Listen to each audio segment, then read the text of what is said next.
So guys ये video most important video है। क्यों? मैं बताना चाहूंगा कि हो सकता है इसमें 3 लेवल के बच्चों को मैं ऐसे डिवाइड करता हूँ।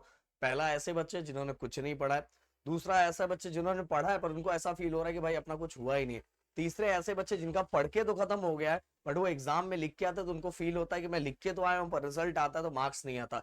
तो प्लीज कमेंट में मुझे ये बताना कि आप किस चीजों में आते हो। बिल्कुल पढ़े नहीं हो, पढ़े हो पर फील हो रहा है कि बिल्कुल पढ़ा हुआ नहीं है, और पढ़े हो पर एग्जाम में लिख के आता, जब रिजल्ट आता तो बिल्कुल मार्क्स नहीं आता।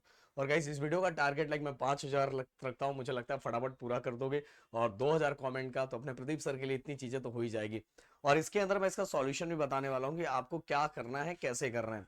तो चलो सबसे पहले, और आप क्या गलतियां कर रहे हो उसके पहले गाइस आप सभी को पता है कि पंच का बादशाह नॉन स्टॉप 230, आज 230 भूलना मत, जिसके अंदर हम कंप्लीट फिर से पूरी चीजें रिवाइज करवाने वाले, पूरा A to Z grammar, writing skill, appreciation सब कुछ करवाने वाले हैं। और बोर्ड रूल 7:30 शाम को मैं एंड राहुल सर एक साथ लेने वाले हैं। ये बहुत जरूरी है क्योंकि देखो मैं बोल रहा हूँ कितना भी पढ़ लो पर आपको प्रॉपर तरीका नहीं पता है ना तो बहुत हमारा लॉस हो जाता है। इसलिए बोर्ड रूल 7:30 को हम मिलेंगे। अब बात करते हैं कि क्या क्या मिस्टेक, एक एक मिस्टेक के बारे में एक्सप्लेन करूंगा और आपको बताऊंगा कि आपको क्या करना है, उसको कैसे कन्वर्ट करना है। सबसे पहली बात तो गाइस मैं नीचे से स्टार्ट करता हूँ। ग्रामर।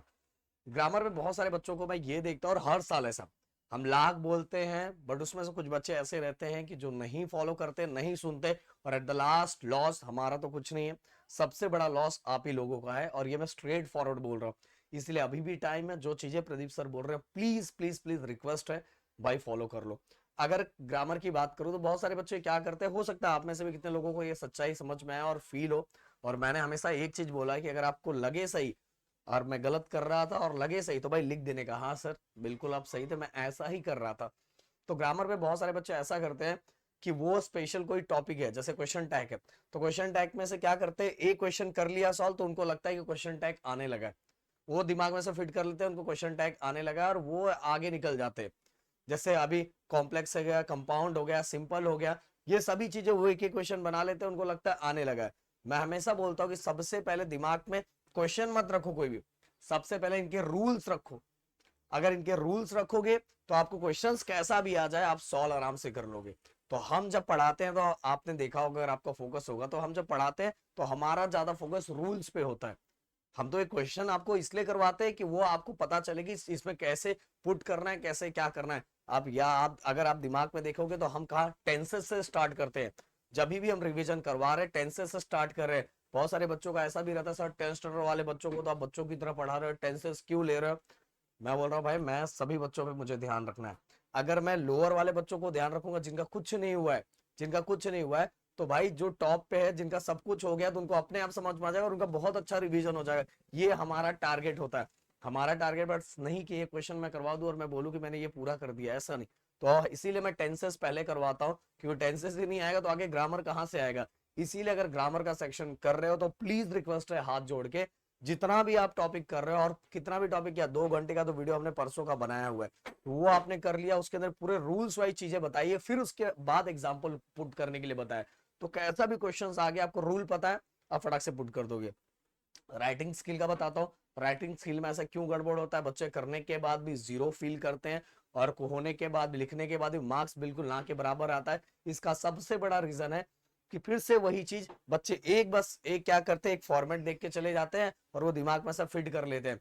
मैं बोलूंगा कि अगर आपने एक दो फॉर्मेट देखा, उसके रूल्स को समझ लिया, इसके बाद खुद से एक दो चीजें लिखो, एक दो चीजें लिखोगे तो आपको समझ में आएगा कि सच में आपने जैसा फिट किया तो उस तरह का फॉर्मेट आप लिख पा रहे हो कि नहीं लिख पा रहे हो।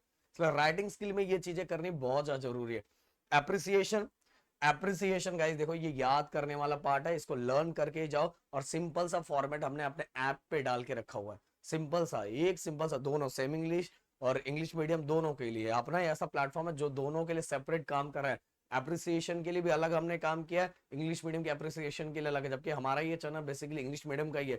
फिर भी हमने सेम इंग्लिश वाले बच्चों के लिए या मराठी मीडियम वाले बच्चों के लिए, हिंदी मीडियम वाले बच्चों के लिए जितना हमसे हो पाया तो हमने वो किया है। तो एप्रिसिएशन आपको क्या करना है, लर्न करना है। और हमने अपने ऐप पे फ्री मटेरियल वाले सेक्शन पे ऑलरेडी डाला है, बस जाके आपको उसको क्या करना है, लर्न करना है। अब पैसेज की बात करूं, देखो पैसेज, अगर पैसेज आपको अभी से थोड़ी प्रैक्टिस करना है, मैं बोलूंगा नॉनी 21 में जितने पैसेज जितना आप कवर कर सकते हो उन सभी का एक बार देखो, क्वेश्चंस नीचे दिया हुआ है, उन क्वेश्चंस को एक बार पढ़ के देखो कि आप खुद से ढूंढ पा रहे हो कि नहीं। आप कहीं ऐसा मत दो कि कोई आपको ढूंढ के दे रहा है तो आपको अरे हाँ ये ढूंढ के दिया, आ गया आंसर। नहीं, एक बार खुद से एक ऐसा पैसेज उठाओ, पहले एक दो पैसेज सेम टू सेम देख लो, मतलब जो अगर कोई बता रहा है तो वो देख लो कि हाँ मेरे को आ गया। फिर दो तीन ऐसे अनसीन पैसेज उठाओ और अनसीन पैसेज उठा के सबसे पहले क्वेश्चन पढ़ो, और क्वेश्चन पढ़ने के बाद क्वेश्चन पढ़ने का सब एक बार पैसेज पढ़ो, देखो आप सही से क्या ढूंढ पा रहे हो। अगर आप सही से ढूंढ पा रहे हो तो बिल्कुल कोई टेंशन नहीं है, बट नहीं तब तो इसका इतना प्रैक्टिस करने की जरूरत नहीं है। बट अगर नहीं ढूंढ पा रहे हो तो मेरा एक सभी को सजेशन है कि एक बार कम से कम 21 में जितने पैसेज दिए उनके क्वेश्चंस एक बार देख के जाओ, समझ में आया। और ये देख के जाओगे तो आपको बहुत ज्यादा हेल्प होगा। तो इन चीजों को, और ये आपकी गलतियां भी हैं जो चीजें आप कर रहे हो, मैंने बोला कि क्वेश्चंस देखने से अच्छा रूल देखो, देन इसके बाद क्वेश्चन देखो। क्वेश्चन देखना भी बहुत जरूरी है, बट रूल देख के क्वेश्चन की, क्वेश्चन कैसा भी आया हमारे स्टूडेंट उसको फोड़ के आएंगे। तो शायद मैंने जो बताया वो समझ में आ गया होगा। मिलते हैं नेक्स्ट वीडियो में। Thank you so much guys, जय हिंद एंड जय महाराष्ट्र दोस्तों।